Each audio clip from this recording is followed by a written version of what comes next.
Okay, we are at church. I just finished English class. We're working on our vocab words, playing a memory game.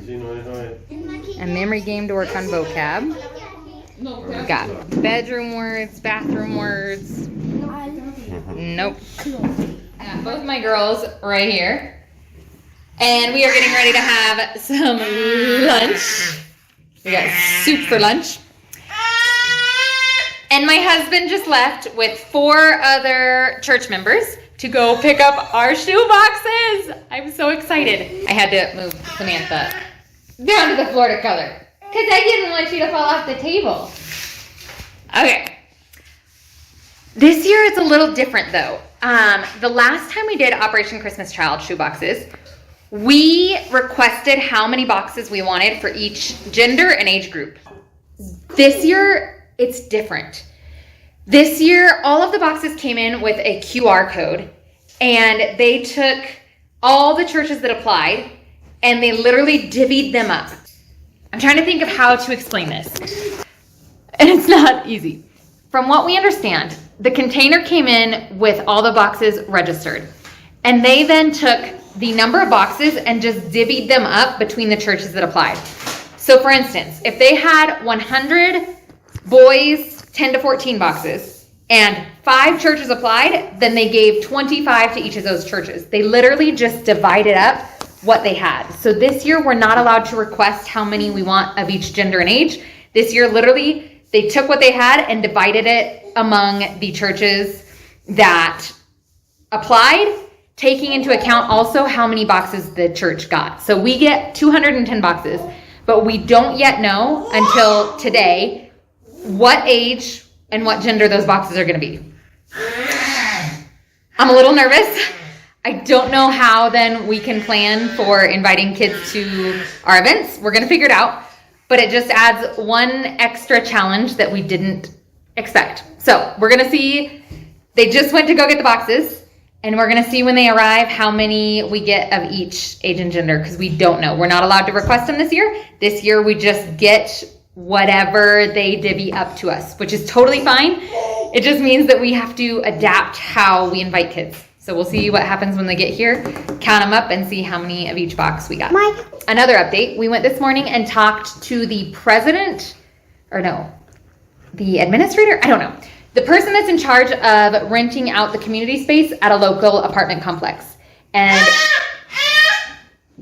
turns out he's a Christian and is willing to let us use the space, but it's only for kids from this apartment complex. So we're going to do one OCC club, one evangelism event, and 12 weeks of a discipleship in this apartment complex where they're going to loan us the space on Sunday afternoons. And then we're going to try to do another event on the opposite side of our neighborhood in like one of the other areas of the neighborhood in a different community space on Saturdays. So we should have 2 evangelism events, one Saturday, one Sunday. One is in this apartment complex, and the other one is at the other end of our community, and we're still waiting for them to confirm whether or not they're going to let us borrow the space. So that's our current prayer. Are you excited for the project? Yes. Why are we doing Operation Christmas Child? To tell people about who? Jesus. About Jesus, right? Yes. It's not hot. Mommy made sure it wasn't hot. Are you excited to hand out shoe boxes to kids? Yes. Yeah. They don't know all about Jesus. They don't know all about Jesus, do they? Well, my friends, yes. Because how did your friends find out about Jesus? Because I told them. Mm-hmm. Anna is finishing her soup, and Samantha is over here playing. Playing which thing? And we're still waiting for my husband and the other 3 guys, 4 guys? 4 guys. Other 4 guys to get back with the shoe boxes. Okay, while I'm waiting on my husband, I'm working on organizing behind the curtain because this is where we're going to store all of the boxes. And the girls are playing flower dominoes. And over here I've got other stuff. So this is a little box of like extra toys and things just in case one of the boxes comes a little barren. We've got the shirts that you guys donated for our teen event, but we have not planned the teen event yet. And then these are shoes for our teens as well. And then we've got our colored bracelets that we're going to use, 6 colors, because there's 3 age groups, 2 genders, total of 6 different colors we'll need for the shoe boxes. And now to get this as organized as possible so we can put the shoe boxes. Okay, I've got this whole area back here now open. I think I can get 3 boxes wide and 2 or 3 high. So we should be able to get all of them behind this curtain. It's only going to be a week because we are getting the boxes today and we're handing them out next weekend. So really, it's only for one Sunday service that we have to make do with having our kind of teaching area cut off, but at least we can still use the projector for songs, worship, and teaching.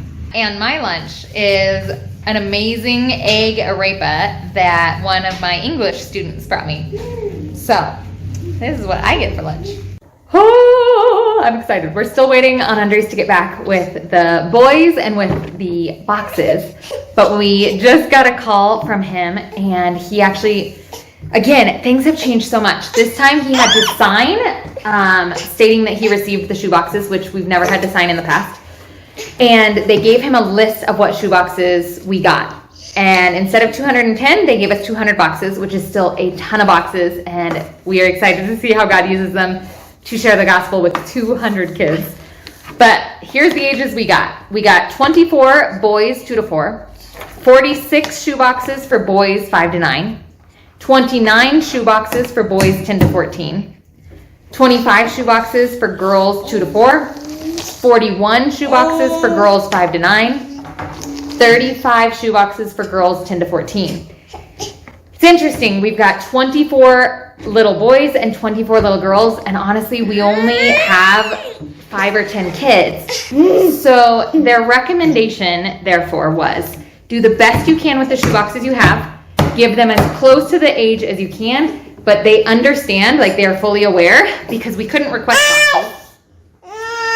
We got what we got, and so we now have to be the best stewards that we can with what we've got and give them to kids as close to the age group of the box as we can. So for instance, if we have a 5-year-old, that would be a good kid to get a 2 to 4 box since we have so many 2 to 4 boxes. We'll see what happens, but that's where we're at. Those are the boxes we got, and they should be here at the church any minute. My husband just called me. I've got 80,000 pesos ready from our garage sale that we're going to use to pay for the transportation in the big truck. So we had to rent a truck to bring the shoe boxes to us. And so he charged us 80,000 pesos to drive there, pick up the shoe boxes, and bring them here. And so our first 80,000 pesos from the garage sales that we've held over the last month is going to help us with this OCC project.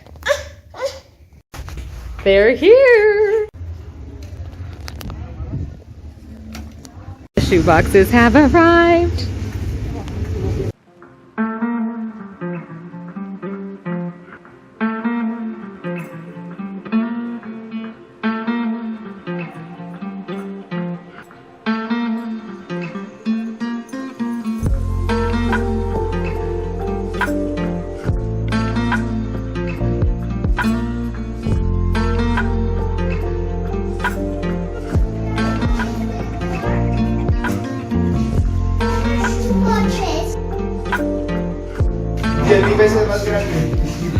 Okay, in each of these big boxes are the shoe boxes. We got a couple that are out of a box.